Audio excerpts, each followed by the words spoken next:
Assalamualaikum. Hai semua, apa khabar? How are you doing?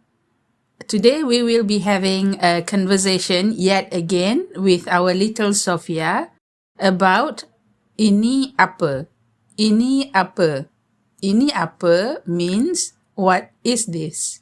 We can also use apa ini to mean what is this, and of course the word ini you could shorten it to be ni. Apa ni? Apa ni? Or ni apa? Ni apa?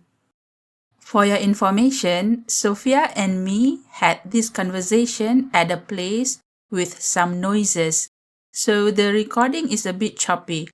I'm sorry for that. Without further ado, let's start. Jom mula. Ini buah apa? Ini buah anggur.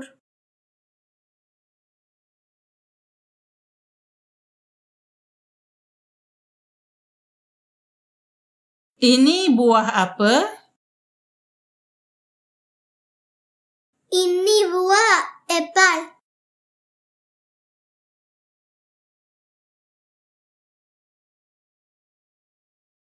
Ini buah apa?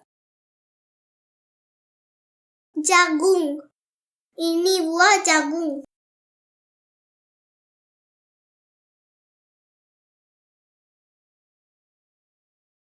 Ini jambu. Ini buah jambu batu. Ini apa? Ini jus oren. Betul. Ini buah apa? Ini buah oren. Ini sayur apa? Ini lobang merah. Betul. Ini buah apa? Ini buah pisang. Bagus. Ini apa?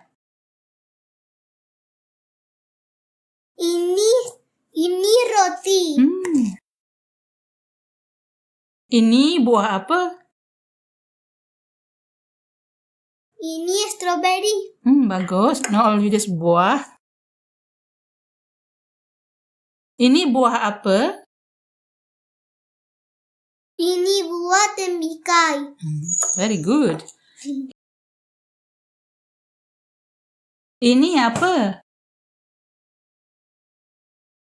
Ini telur.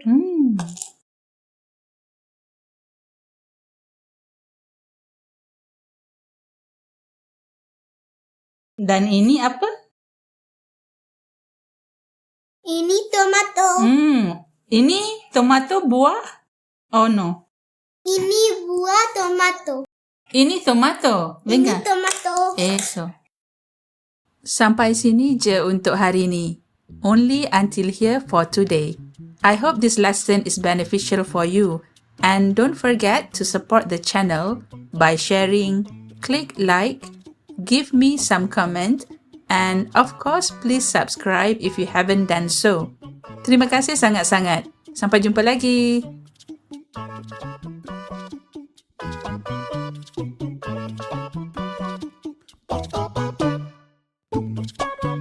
Bye.